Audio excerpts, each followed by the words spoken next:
பால் காளானுக்கு உண்டான விதைகள்லாம் நம்ம விதைச்சி முடிச்சாச்சு. அந்த பெட்டை வந்து எடுத்து நம்ம வந்து டார்க் ரூம், இதுக்குன்னே உண்டான ஒரு டார்க் ரூமில் வச்சு சேஃப்டி பண்ணணும். அந்த டெம்பரேச்சர், மாய்ச்சர் அண்ட் ஏரியேஷனை மெயின்டைன் பண்ணணும்னு சொன்னேன் தெரியுமா? அதுக்கு வந்து பக்காவாக ஏசி போட்டு நாங்கள் அந்த டெம்பரேச்சரை வந்து மெயின்டைன் பண்ணிக்கிட்டு இருக்கோம். அதற்கு உண்டான பிளான்ட் விசிட், ஜஸ்ட் ஒரு விசிட் பார்த்துருவோம் வாங்க.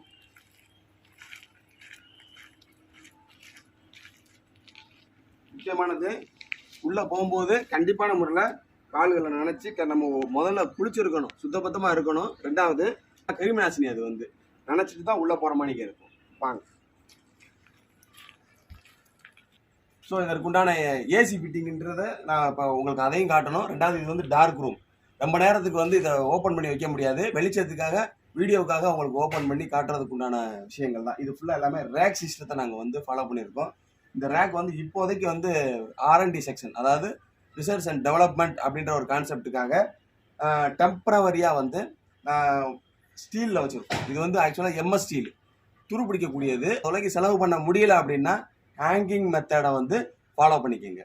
ஜஸ்ட் இது ஒரு R&Dயான ஒரு கான்செப்ட். ரெண்டாவது, ப்ரொடக்ஷன் யூனிட்டை வந்து நம்ம வீடியோ எடுக்க முடியாது, ஃபோட்டோ எடுக்க முடியாதுன்றதுக்காக R&D செக்ஷனை மட்டும்தான் உங்களுக்கு நான் வந்து வீடியோவில் பதிவு பண்ணுறேன். வாங்க சார், உள்ளே போய் பார்ப்போம். இது ஃபுல்லாக எல்லாமே வந்து 14க்கு 24 இன்ச்சு சைஸ் பெட்டோடைய கவருங்க தான் இங்கே இருக்குது. ஒரு பெட்டுக்கு இன்னொரு பெட்டுக்கும் நடுவில் ஜஸ்ட் ஒரு இன்ச்சு அளவுக்கு இருந்தாலே போதும். இது வந்து டார்க் ரூமு. இதில் இருந்து க்ரோத் ரூமுக்கு கொண்டு போகும்போது தான் அது வந்து ஹேங்கிங் மெத்தடா, ரேக் மெத்தடா அப்படின்றத நம்ம வந்து ஃபாலோ பண்ணணும். சரிங்களா? வாங்க. இப்போ ஏசி மெத்தட். இங்கே வந்து டெம்பரேச்சர் வந்து 28 ±1 அப்படின்ற லெவலுக்கு ஃபாலோ பண்ணுறதுக்காக interior work, fall ceiling work கொடுத்து ஃபுல் அண்ட் ஃபுல் வந்து டெம்பரேச்சரை வந்து இந்த இடத்துல நம்ம கண்ட்ரோல் பண்ணியிருக்கோம். இந்த இடத்துக்கு மாய்ச்சர் இருக்க வேண்டிய அவசியம் கிடையாது. ஒருவேளை ஓவர் கூலிங் ஆயிடுச்சு, ஓவர் கார்பன் டை ஆக்சைடு இருக்குது அப்படின்ற ஒரு கான்செப்ட் வரும் பொழுது எக்ஸாஸ்ட் ஃபேன் போட்டு உள்ள இருக்கிற டெம்பரேச்சர், அதாவது கார்பன் டை ஆக்சைடு இரண்டையும் வந்து வெளியே தள்ளிட்டு ஃப்ரெஷ்ஷான ஏரை உள்ளே கொண்டு வந்துட்டு, இந்த ப்ராசஸிங் ஃபுல்லாக பார்த்தீங்கன்னா சாயந்தரம் ஒரு 6 to 7 மணிக்கு மேலே பண்ணிங்கன்னா நல்லா இருக்கும். பகல் நேரத்தில்ன்றப்ப வெயில் இருக்கிற நேரம், ரெண்டாவது வெக்கை இருக்கிற நேரம், அந்த டைமிங்கில் வந்து இந்த ப்ராசஸிங், மெயின்டெனன்ஸ் ப்ராசஸிங், டெம்பரேச்சர் மாய்ச்சருக்கு உண்டான மெயின்டெனன்ஸ் ப்ராசஸிங் பண்ண வேண்டாம். சரிங்களா? சாயந்தரத்துக்கு மேலே பண்ணீங்கன்னா மிகவும் நல்லது. மாய்ச்சரைசேஷன் 80% ±10. டெம்பரேச்சர் இந்த ஏரியாவுக்கு டார்க் ரூமுக்கு 28 டிகிரி ±1. ஸோ இந்த லெவலில் மெயின்டைன் பண்ணிங்கன்னா நல்லா இருக்கும். ஸோ இதுதான் ஃபுல் கான்செப்ட் செட்டிங்ஸ். உள்ள வாங்க, சும்மா உள்ள வந்து பாருங்க. ஸோ இதெல்லாம் ஃபுல் க்ரோத்தில் இருக்குது உங்களுக்கு. இது வந்து பார்த்தீங்கன்னா ஃபுல் க்ரோத்தில் இருக்குது. ஸோ இது வந்து இன்னும் கண்டாமினேஷனுக்கு உண்டான கலர் வந்து பச்சை, ஆரஞ்சு, கருப்பு. இந்த 3 கலர்களும் இருந்தால் அந்த பெட்டு வந்து கண்டாமினேஷன். பட் இந்த இதில் எந்தவித ஒரு கண்டாமினேஷனும் கிடையாது. சரிங்களா? ஸோ பெட்டுடைய ஃபுல் க்ரோத் கண்டிஷன் இதுதான். இதே லெவலுக்கு நீங்கள் ஃபாலோ பண்ணும்போது உங்களுடைய பெட்டுகள் இருக்கிறான்றதையும் வெரிஃபை பண்ணிக்க. சரிங்களா? அடுத்தது வந்து ஃப்ரூட்டிங் சேம்பர், க்ரோத் ரூமுக்கு என்னன்றதை போய் நம்ம பார்ப்போம்.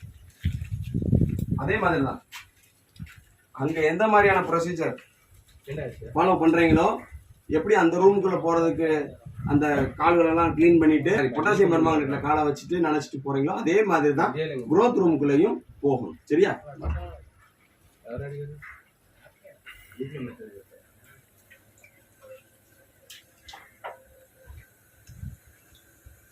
ஓகே.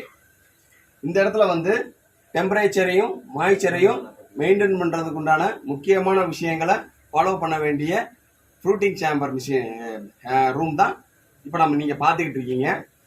இதனுடைய லைட்டிங்ஸ் எஃபெக்ட்டு, இதனுடைய க்ரோத் கண்டிஷன், இன்னைக்கு ஈல்டு பறித்து முடிச்சதை தான் நீங்கள் அங்கே பார்த்துருக்கீங்க. ஸோ ஈல்டு பறித்து முடிச்சாச்சு. அடுத்த ஈல்டு வந்து இன்னைக்கு ஈவினிங் ஒரு ஈல்டு இருக்குது. அடுத்த நாள் காலையில், ஒவ்வொரு நாளைக்கும் காலையில் பறிப்பு, சாயந்தர பறிப்பு அப்படின்ற ஒரு கான்செப்ட் தான் இங்கே ஓடிக்கிட்டு இருக்கு.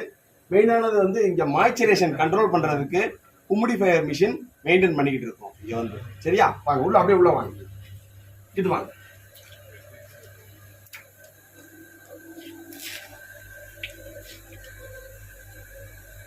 ஸோ நான் சொல்லியிருந்தேன்ல உங்களுக்கு, நல்லா எடுத்துக்காட்டோம்னா அதான் இருக்கு.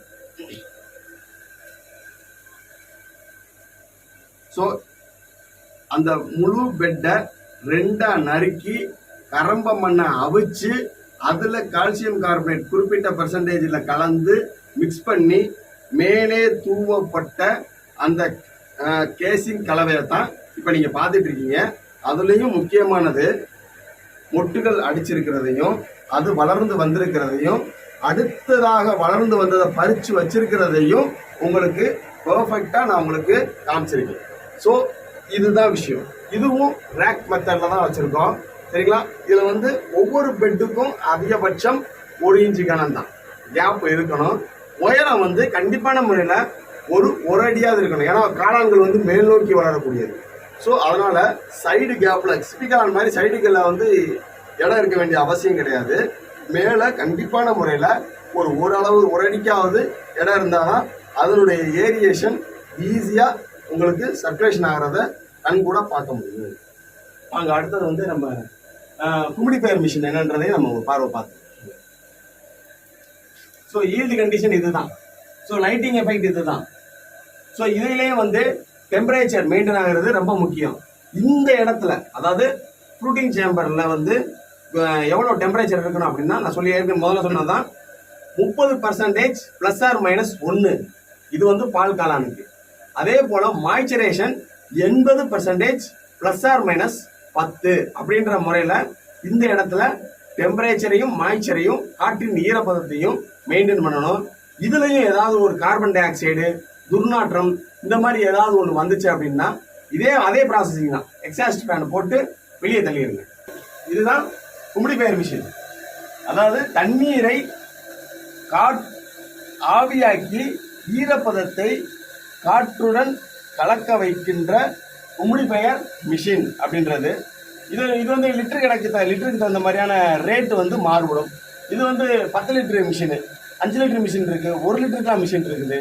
ஸோ காளான் பண்ணையினுடைய இடத்தின் அளவை பொறுத்து அந்த குமிடிஃபயர் மிஷினை வந்து தேர்ந்தெடுத்து பண்ணீங்கன்னா மிகவும் சிறப்பாக இருக்கும். பால் காளான் குடிலுக்குள்ள அதிக ஈரப்பதம்னா காலில் நடக்கும் போது அந்த மாதிரி தண்ணி ஏதாவது ஸ்ப்ரிங்கர் போட்டோம்னா தண்ணி தெளிக்க வைக்கும் போடும் அப்படின்ற மாதிரி சூழ்நிலை வரும்பொழுது நம்ம வந்து சேஃப்டி இல்லாமல் நடக்கும்போது வலிக்கு விழுகிறதுக்கு வாய்ப்பு இருக்கு.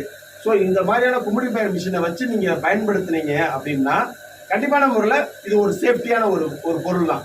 ரெண்டாவது அதிகமான கரண்ட் இதுல வந்து இழுக்காது. தண்ணி வந்து பெர்ஃபெக்டா இதுக்கு வந்து செலவாகும். ஸோ க்ரோத் கண்டிஷன் என்னன்றதை நீங்க பிளான் பண்ணி காமிச்சிங்க.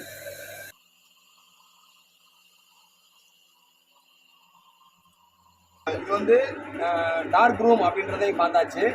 ஃப்ரூட்டிங் சேம்பர் அதாவது க்ரோத் ரூம் அப்படின்றதையும் நம்ம பார்த்தாச்சு. இதுல இருந்து உருவாக்கப்பட்ட காளான்களையும் நம்ம பார்த்தாச்சு.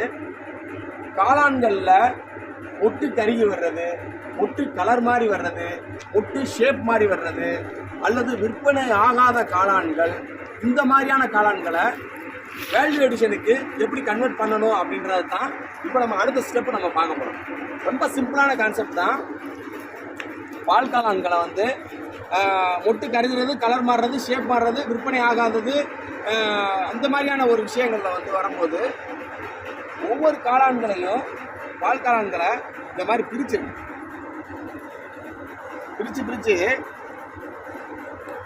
ட்ரை காளானாக காய போட்டீங்கன்னா அதிகபட்சம் இந்த காளான்கள் வந்து காயறதுக்கு 2 to 3 நாட்கள் ஆகும்.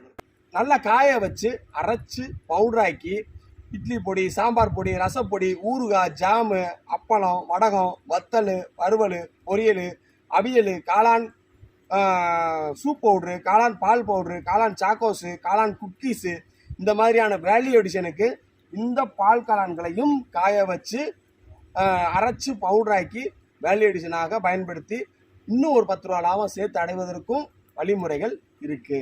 இதே தான் சிப்பி காளான்லேயும் அடங்கும், பால் காளானுக்கும் அடங்கும். சரிங்களா? Thank you sir.